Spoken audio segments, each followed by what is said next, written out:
১৯৭০ সালের আজকের দিনে লণ্ডভণ্ড হয়ে ধ্বংসযজ্ঞে পরিণত হয় দেশের একমাত্র দ্বীপ জেলা ভোলা। হারিয়ে যায় ১.৫ লক্ষাধিক প্রাণ, নিখোঁজ হয় সহস্রাধিক মানুষ। একে একে ৫৫ বছর পেরিয়ে গেলেও কান্না থামেনি স্বজনহারা মানুষের। মলয় দে ও তুহিন রাজের রিপোর্ট জানাচ্ছেন ইশরাত জাহান। দিনভর গুড়ি গুড়ি বৃষ্টি আর ঝড়ো বাতাস, সন্ধ্যার পর মুহূর্তেই ঝড় ভয়ানক রূপ ধারণ করে। গভীর রাতে শুরু হয় ঝড়ের তাণ্ডব, আঘাত হানে ভোলা সহ উপকূলীয় ১৮টি জেলায়। তৎকালীন সময়ে দুর্বল তথ্য প্রযুক্তির কারণে উপকূলের মানুষ ঝড়ের পূর্বাভাস পায়নি। রাস্তাঘাট, ঘরবাড়ি, খালবিল, নদী নালায় ভাসছিল লাশ আর লাশ। এমনকি গাছের সাথে ঝুলেছিল শত শত মানুষের মৃতদেহ।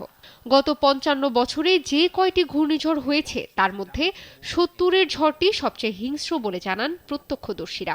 বেতের ঝুড়ির মধ্যে এক মহিলা তার বাচ্চা কোলে নিয়ে আটকে পড়ে আছে। ৭০ ঊর্ধ্ব শাহে আলম এই ঘূর্ণিঝড়ের তাণ্ডবে হারিয়েছিলেন মাকে। আজও নভেম্বর মাস এলেই মেঘনা নদীর তীরে খুঁজে বেড়ান মায়ের প্রতিচ্ছবি। বন্যায় আমার ঘর বাড়ি যা সম্পদ আছে সব কিছু এখনো নদী ছড়ায় বয়া বয়া চাই, নদী মারা পাইনি।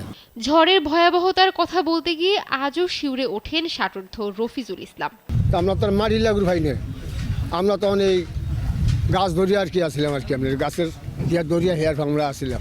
ঘূর্ণিঝড়ে রাঙাবালিতে ঠিক কত মানুষের প্রাণহানি হয়েছিল তার সরকারি কোনো হিসেব নেই। তবে স্থানীয়দের ভাষ্যমতে তখন এমন কোনো গ্রাম ছিল না যেখানে প্রাণহানি হয়নি। মানুষ বাঁচার জন্য যদি একটা সাইকেল সেন্টার হয়তো ইউনিয়ন পরিষদটা এভাবে যদি হইতো তাহলে মানে আমার জন্য ভালো হইতো। প্রতি বছর ঘূর্ণিঝড়ে এখনো বহু মানুষ ও গবাদি পশুর প্রাণহানি হয়, ক্ষয়ক্ষতি হয় কোটি কোটি টাকার সম্পদ। তাই চরগুলোতে আরো আশ্রয় কেন্দ্র বাড়ানোর দাবি চরবাসীর। কিছু কিছু মানুষের বিপদে থাকে, আয়ও হারে না, মতে লইয়া যাওয়ার সম্ভাবনা।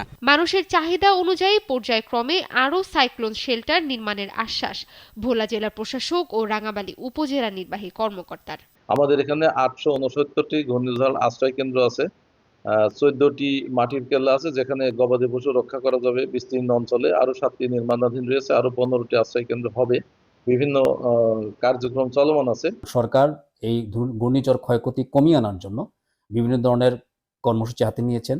যেমন বলতে পারি আমরা বেড়িবাঁধ নির্মাণ, আশ্রয়কেন্দ্র নির্মাণ এবং সচেতনতা বৃদ্ধি করেছে। প্রতিনিয়ত বিভিন্ন প্রাকৃতিক দুর্যোগ, ঝড়, জলোচ্ছ্বাসের সাথে মোকাবেলা করে কাটে দ্বীপাঞ্চলের মানুষের জীবন। পর্যাপ্ত আশ্রয় কেন্দ্র নির্মাণ হলে অনেকটাই কাটবে দুর্যোগ ঝুঁকি, এমনটাই প্রত্যাশা রাঙাবালী ও ভোলাবাসীর।